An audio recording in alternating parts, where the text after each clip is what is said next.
ke-30 tahun C. Doa orang yang rendah hati didengarkan Tuhan.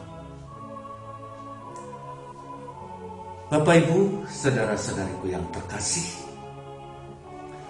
beberapa minggu ini Yesus memberi pengajaran tentang doa, karena doa merupakan hal yang penting dalam kehidupan keagamaan kita sebagai orang Kristiani. Minggu yang lalu Yesus berbicara tentang doa yang tak henti-hentinya. Kita harus terus-menerus berdoa. Minggu ini Yesus mengajarkan kita disposisi hati dari dalam yang begitu penting supaya kita dapat berdoa dengan baik dan supaya Tuhan mendengarkan doa-doa kita. Selamat berjumpa Bapak, Ibu, saudara-saudariku yang terkasih. Senang kita bisa berkumpul kembali, berjumpa lagi dalam renungan Minggu Misi SPD Indonesia. Bagaimana kabar Anda? Kabar baik-baik tentunya, bukan? Mari kita bersukacita, bergembira dalam Tuhan sambil mendengarkan pengajaran Tuhan Yesus hari ini. Nah, mari kita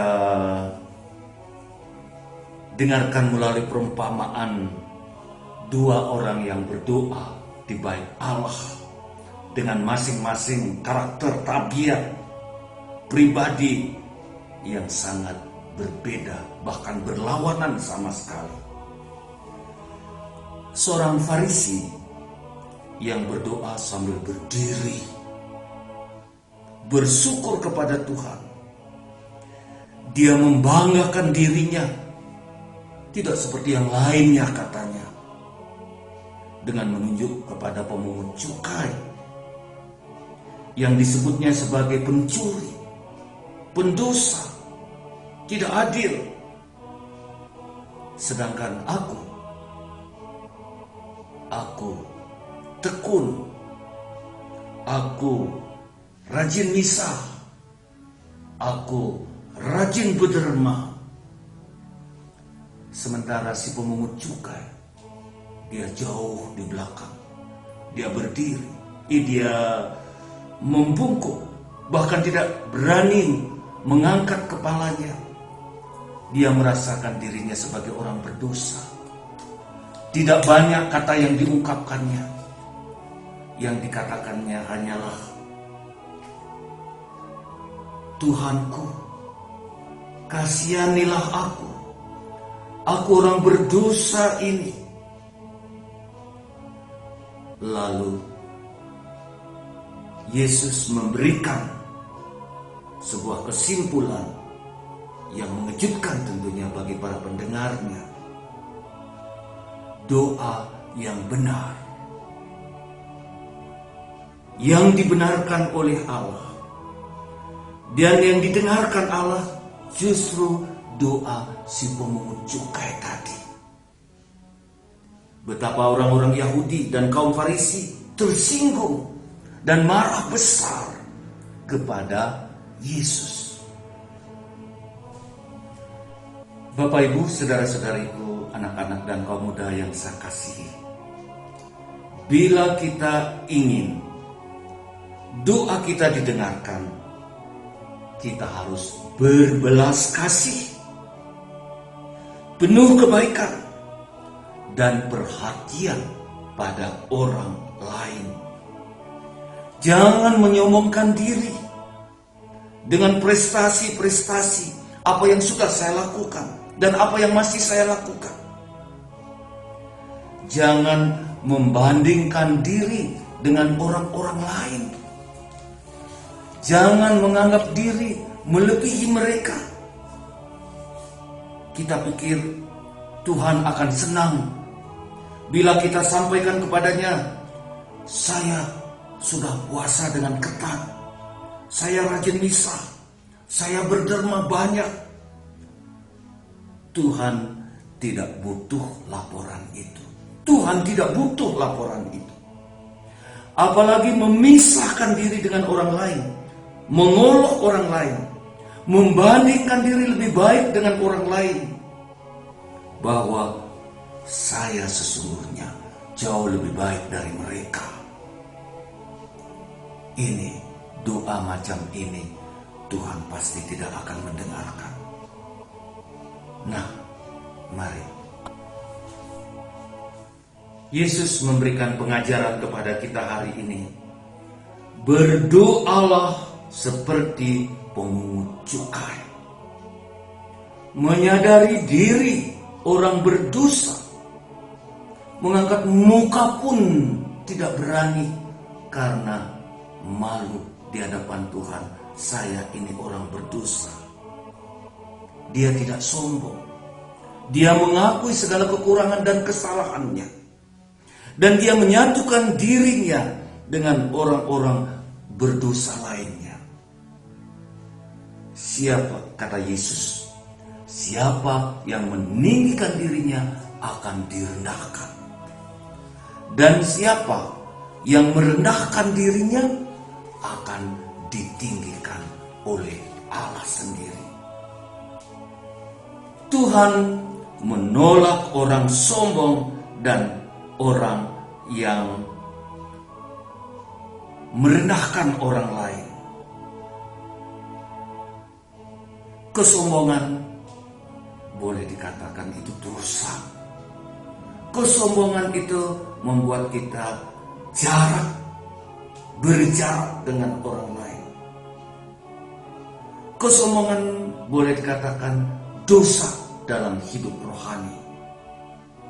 Karena orang sombong tidak memberi ruang pada Allah.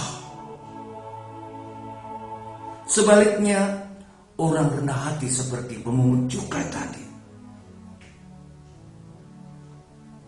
yang mengenali kelemahannya, kesalahannya, dosanya, Allah berkenan kepadanya.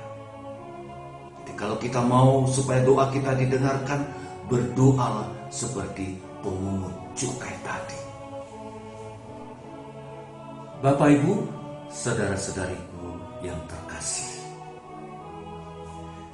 sering terjadi dalam hidup kita mengadili orang lain dengan semena-mena, dan kita memisahkan diri kita dengan mereka. Kita pikir kita sudah pantas dan layak dan berkenan pada Allah. Justru yang terjadi adalah sebaliknya. Sebaliknya yang akan terjadi. Allah tidak berkenan akan doa-doa orang yang sombong, orang yang tinggi hati, yang menyebut orang lain sebagai orang berdosa, orang tidak adil. Saya tidak seperti dia. Nah, doa macam itu Tuhan tidak berkenan. Mari kita lihat dan dengarkan melalui bacaan pertama, doa orang miskin. Menembus awan, tembus sampai Tuhan Allah. Sementara doa orang-orang sombong tidak bisa menembus awan. Dia hanya munyer, tetap mengawang-awang, tidak pernah mendarat, apalagi meluncur ke atas menuju Tuhan. Doa yang tidak didengarkan oleh Allah. Bapak Ibu, saudara-saudariku yang terkasih, Tuhan adalah hakim yang tidak membeda-bedakan. Dia mendengarkan semua manusia.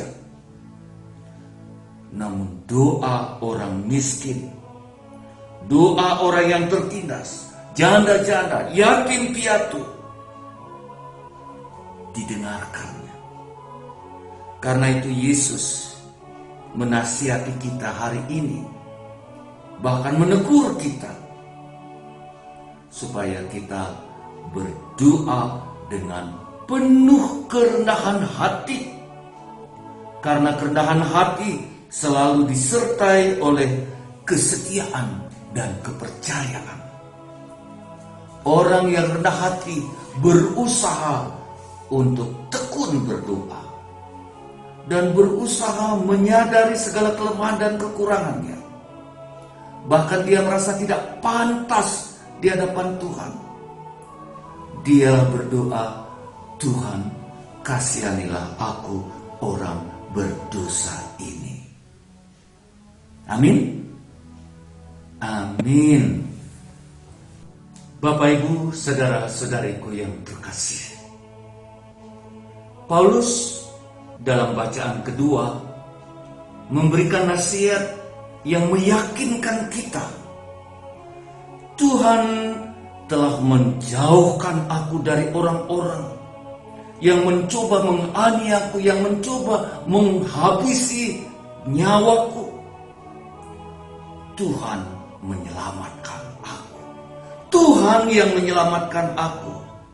Dan Dia akan membawa aku ke surga. Dan Dia membawa aku ke dalam kerajaannya.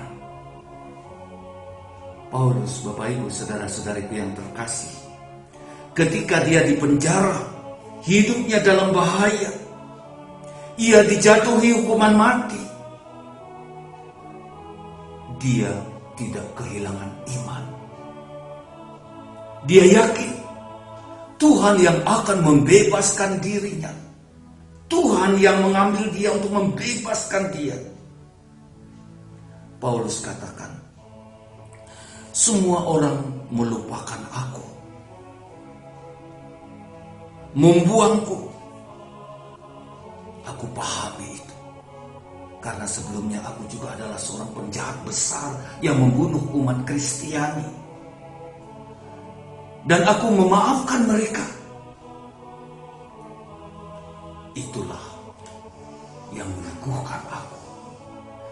Mampu memahami, mampu memaafkan mereka. Dan akhirnya aku mampu bersyukur, berterima kasih kepada Tuhan. Tuhan yang membebaskan aku.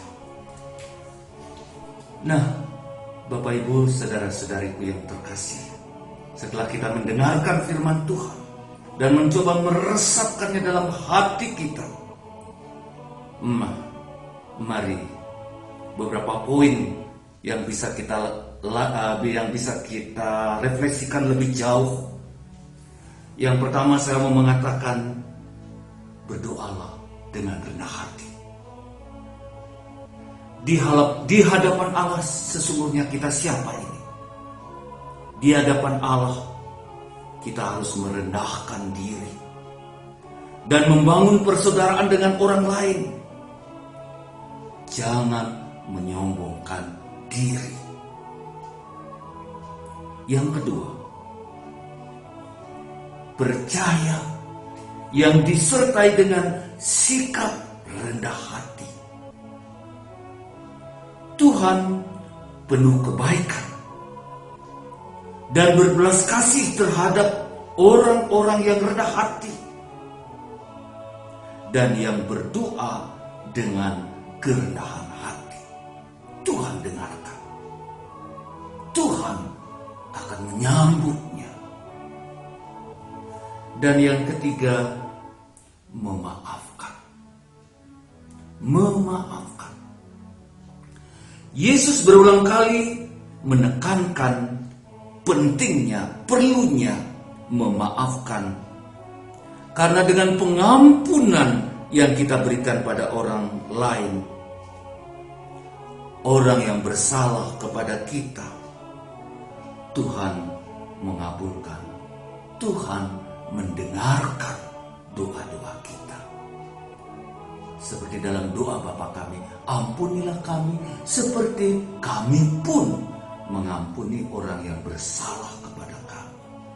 Kalau kita ingin Tuhan mendengarkan doa kita, Maka bila ada orang yang bersalah kepada kita, ampuni mereka. Jangan pendam, jangan membalasnya. Nah, Bapak Ibu, saudara-saudariku yang kukasihi. Jadi ada 3 hal yang penting dalam pengajaran Yesus hari ini untuk kita dalam berdoa supaya doa kita dikabulkannya. Apa yang penting? Kerendahan hati. Jadilah orang yang rendah hati. Percaya, yakin. Dan kalau kita meminta kepada Tuhan dengan penuh keyakinan, yakinlah Tuhan mendengarkannya. Dan tentu penting sekali memaafkan, memberi ampun. Inilah kondisi penting dalam berdoa supaya Tuhan mendengarkan doa kita. Semoga Bapak Ibu, saudara-saudariku yang terkasih, Tuhan mendengarkan doa-doa kita. Dalam perayaan Ekaristi ini, hari ini sungguh meyakinkan kita, Tuhan pasti mendengarkan doa-doa kita.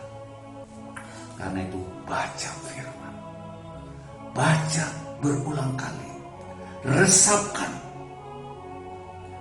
renungkan, hayati, dan berusaha hidup sesuai dengan apa yang Tuhan ajarkan kepada kita hari ini. Kita pasti akan bertumbuh, berkembang dalam iman kita. Terima kasih. Saya Romo Agus Inyoman Murtika SPD, Domus Orationis Batu Malang. Tuhan memberkati Anda. Terima kasih. Sampai jumpa minggu depan. Amin. Amin.